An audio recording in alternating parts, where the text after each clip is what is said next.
Okay, welcome back. Thanks for making it this far. Let's review briefly. What we learned is that our worst shots are a result of having a messed up face and path, which can be approximated by what the shaft is doing, right? Our foulest balls are when our face and path get too far apart and or too far away from the target at impact, and these mistakes through the amateur and pro ranks can be seen and unseen by paying attention to what the shaft is doing. So we also learned that there is a common setup error that influences a shaft mistake in the downswing, but I'm sure many of you are eager to know, how do we actually make these changes? What should you pay attention to if you're trying to improve these shaft and face angle and path direction issues in your own swing, right? So I've got Brooks Koepka here on the left, and I've got a 10-year-old swing of mine on the right that needed a lot of improvement. First thing we're going to start with is the takeaway, and we're going to talk about forearm rotation. So key number 1 of 3 is pay attention to what your forearms are doing. Most amateurs roll the club face open like I'm doing here by over-rotating their forearms early and getting that shaft into that very shallow position that we hate. You can see the opposite with Koepka. He's a great example of somebody who has very little forearm rotation. This also helps keep the face in a more shut to square position as well. And if we go ahead and move the club up, I'll ask you to key it on that little green box. We can see that if we measure Koepka's shoulders here at this position, they're at about 45 degrees, and mine are less than 30 at 28.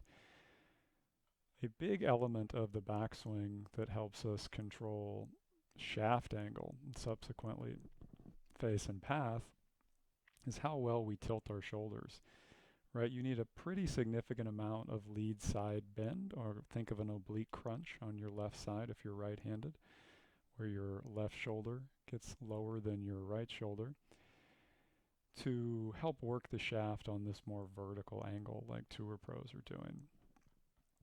Right? You can feel a lot of that in the backswing. So much so that it actually feels like your right side is stretching out.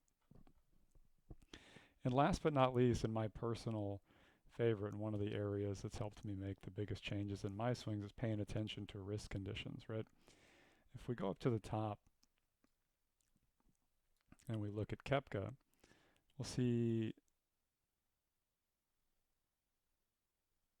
very tour-like wrist conditions. If we look at mine, you're going to see a very open face, a very vertical face.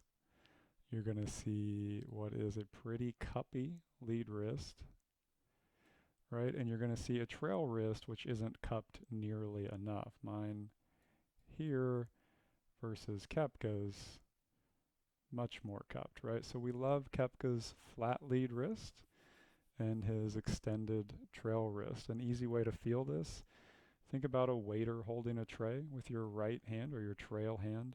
That is the feeling we want in the transition area with that trail hand. Basically, every pro on planet Earth gets in this position, right? I see a lot more of what I'm doing in the amateur, what I was doing 10 years ago anyway, in the amateur ranks. And if we watch Koepka in transition, you'll see actually increases that flex in the trail wrist, or excuse me, the extension in the trail wrist, and he actually gets some bow in that lead wrist. This is all good stuff for getting that shaft pointed outside the ball and the face square to close, as we talked about being the key. Anyway, so I hope you guys enjoyed the series.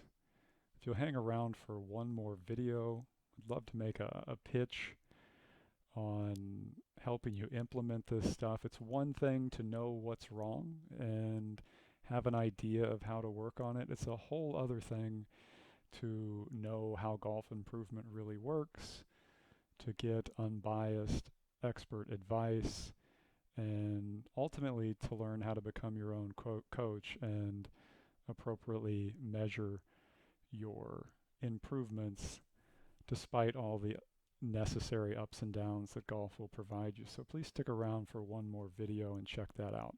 Thanks again.